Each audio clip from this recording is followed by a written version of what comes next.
పంటలు పండాలంటే నీరు ఉండాలి. ఆ నీటి లభ్యత మీద ఆధారపంటే పంట దిగుబడులు ఉంటాయి. ఒక్కో పంటకు ఒక్కో మోతాదులో నీరు అవసరం ఉంటుంది. ఆయా పంటల్లో పెట్టవలసిన నీరంతో తెలుసుకుంటేనే మంచి దిగుబడులు వస్తాయి. అందుకే వ్యవసాయంలో నీటి యాజమాన్యం చాలా ముఖ్యమైన అంశం. దీనిపై సరియైన అవగాహన పెంచుకోవటం ఎంతైనా అవసరం.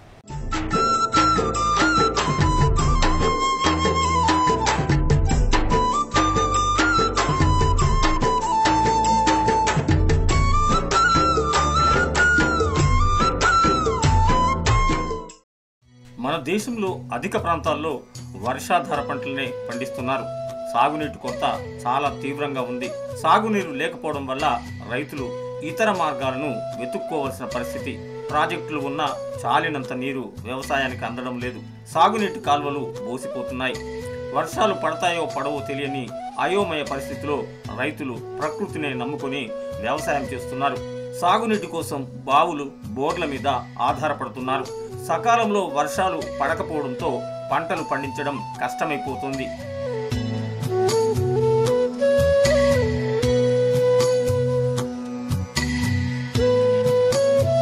అందుకే ఇతర పద్ధతుల్లో వ్యవసాయదారులు సాగునీటి కోసం అన్వేషిస్తున్నారు. అయితే మనకు లభ్యమైన నీటిని సమర్థవంతంగా ఉపయోగించుకోగలిగితేనే ఆశించిన దిగుబడులు దక్కుతాయి. ప్రతి పంటకు ఒకే మోతాదులో నీటి అవసరము ఉండదు. ఒక్కో పంటకు ఇవ్వాల్సిన నీటి తడులు వేరువేరుగా ఉంటాయి. ఏ పంటకు ఎంత నీరు అవసరమో ముందుగా తెలుసుకోవాలి. ఆ నీరు మొక్కలు పూర్తిగా ఉపయోగించుకునే విధంగా చర్యలు తీసుకోవాలి.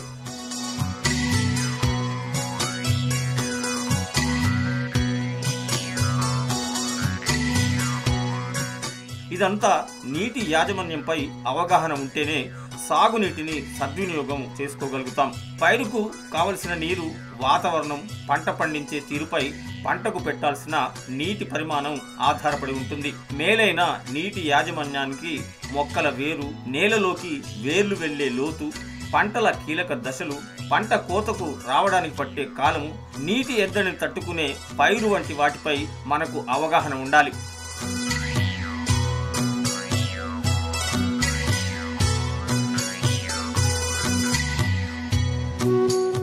వివిధ పంటలకు కావలసిన సాధారణ నీటి పరిమాణం ఎంతో తెలుసుకోవాల్సిన అవసరం ఎంతైనా ఉంది.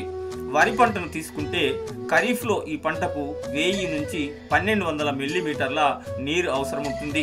అదే రబీలో వరి సాగు చేసినట్లయితే 1200 నుంచి 1800 మిల్లీమీటర్లు అవసరం ఉంటుంది. ఖరీఫ్లో ఆరుతడి వరికి 800 నుంచి 1000 మిల్లీమీటర్ల నీరు అవసరం ఉంటుంది. ఇక మొక్కజొన్న పంటను చూసినట్లయితే దీన్ని రబీలో సాగు చేస్తే 500 మిల్లీమీటర్ల నుంచి 800 మిల్లీమీటర్ల నీరు పెట్టాలి. జొన్న పంటను సాగు చేసినట్లయితే రబీలో 450 నుంచి 600 మిల్లీమీటర్ల నీరు అవసరం ఉంటుంది. అదే సోయాబీన్, రాగి పంటలను తీసుకున్నట్లయితే రబీలో 400 నుంచి 450 మిల్లీమీటర్ల నీటి పరిమాణం అవసరం ఉంటుంది. ఇక సజ్జ పంటకైతే రబీలో 400 నుంచి 550 మిల్లీమీటర్ల నీరు అవసరము. అయితే ప్రతి పంటకు ఖరీఫ్లోనైనా రబీలోనైనా 600 నుంచి 850 మిల్లీమీటర్ల నీరు అవసరం ఉంటుంది.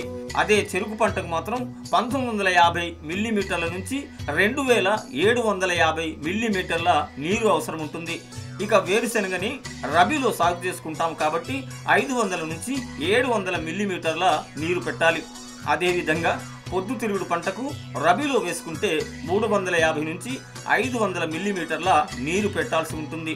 వేసవిలో నువ్వులు సాగు చేసుకున్నట్లయితే 300 నుంచి 350 మిల్లీమీటర్ల నీరు అవసరం ఉంటుంది.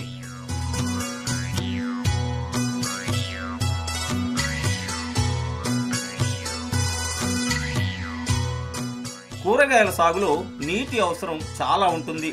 క్యాబేజీని రబీలో సాగు చేసుకున్నట్లయితే 500 మిల్లీమీటర్ల నీరు అవసరం ఉంటుంది. అదే ఉల్లి పంటను రబీలో వేసుకుంటే 450 నుంచి 550 మిల్లీమీటర్ల నీరు కావాలి. అలాగే బెండ, వంకాయ వంటి కూరగాయలను రబీలో సాగు చేసినప్పుడు 500 నుంచి 600 మిల్లీమీటర్ల నీరు పెట్టాలి. రాడిస్, బిన్నీస్లను రబీలో సాగు చేస్తే 300 మిల్లీమీటర్ల నీరు సరిపోతుంది. అదే క్యారెట్ పంటకు 400 మిల్లీమీటర్ల నీరు అవసరం ఉంటుంది. అయితే పప్పు ధాన్యాల్లో కందిని రబీలో సాగు చేసుకున్నట్లయితే 350 నుంచి 450 మిల్లీమీటర్ల నీరు పెట్టాల్సి ఉంటుంది. అదే పెసర, మినుము పంటలకు రబీలో కానీ వేసవిలో కానీ 200 నుంచి 400 మిల్లీమీటర్ల నీరు ఉంటే సరిపోతుంది. ఇక శనగను రబీలో సాగు చేస్తే 350 మిల్లీమీటర్ల నీరు పెడితే చాలు, పంట చేతికి వస్తుంది. ఏకవార్షికాలు, ద్వివార్షికాల పంటలకు నీరు కాలాన్ని బట్టి పెట్టాల్సి ఉంటుంది. కానీ బహువార్షిక పంటలకు దాని అవసరాన్ని బట్టి నీటి తడులు ఇవ్వాలి. నీటి ఎద్దటి ఏర్పడినప్పుడు నీటి మోతాదును పెంచాల్సిన అవసరం ఉంటుంది.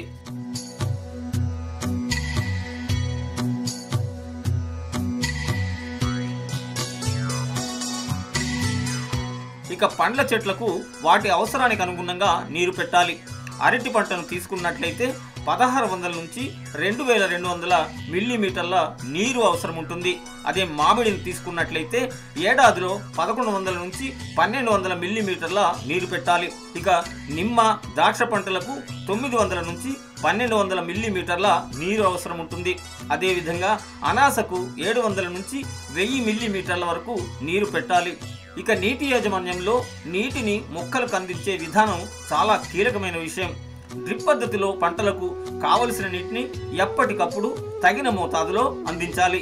దీనివల్ల నీటి వినియోగ సామర్థ్యం పెరగడంతో పాటు పంటలకు కావలసిన నీటి పరిమాణంలో 50 నుంచి 60% నీటిని పొదుపు చేసుకోవచ్చు. అలాగే మనకు లభ్యమయ్యే నీరు 200 నుంచి 400 మిల్లీమీటర్ల వరకు ఉన్నప్పుడు పొద్దుతిరుగుడు, కుసుమ, పెసర, మినుము, నువ్వులు వంటి పంటలను సాగు చేసుకోవచ్చు. అదేవిధంగా మధ్యస్థంగా నీటి పరిమాణం ఉంటే 400 నుంచి 600 మిల్లీమీటర్లు ఉంటే మొక్కజొన్న, జొన్న, వేరుశనగ, కంది, సోయా చిక్కుడు వంటి పంటలను సాగు చేసుకోవచ్చు. ఇలా పంటను బట్టి, సీజన్ను బట్టి వివిధ పంటలకు నీరందిస్తే అవి మనకు ఆశించిన స్థాయిలో దిగుబడులు అందిస్తాయి.